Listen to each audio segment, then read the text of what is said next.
Eccola, ciao ragazzi! All'interno del video di oggi il padre andrà a spargere il concime all'interno del campo, in cui poi semineremo il mais. A breve tornerà qui con il frutteto e lo span di concime per appunto riempirlo con questo saccone qui. Lo attaccheremo alla catena con il Centauro 70 e poi lo metteremo all'interno dello span di concime. Allora la mia idea è quella di realizzare un video con la GoPro che metterò in testa al padre e con l'Insta360 che invece attaccherò allo span di concime, sperando che appunto non si rompa perché il trattore nel campo si muove molto e quindi potrebbe staccarsi, ecco, però la legherò abbastanza bene. Va bene, dai, adesso aspettiamo il padre e poi carichiamo lo span di concime con il Centauro 70.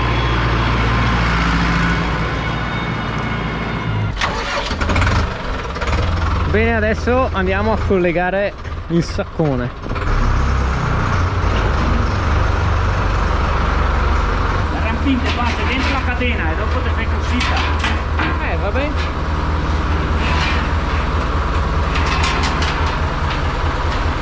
Dai, vieni avanti.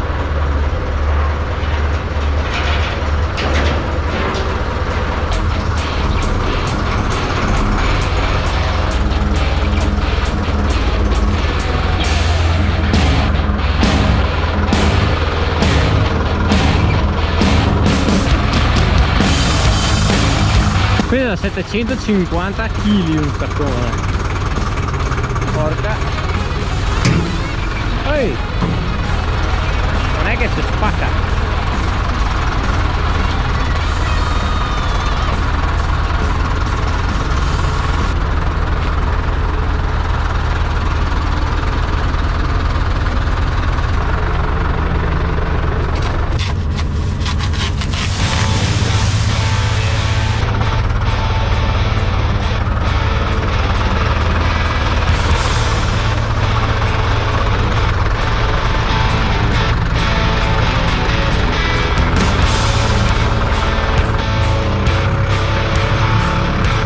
Bene, adesso do la GoPro da mettere in testa al padre. L'Insta360 invece l'ho attaccata così.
se questo video vi è piaciuto zappate un like, iscrivetevi al canale e noi ci vediamo alla prossima puntata.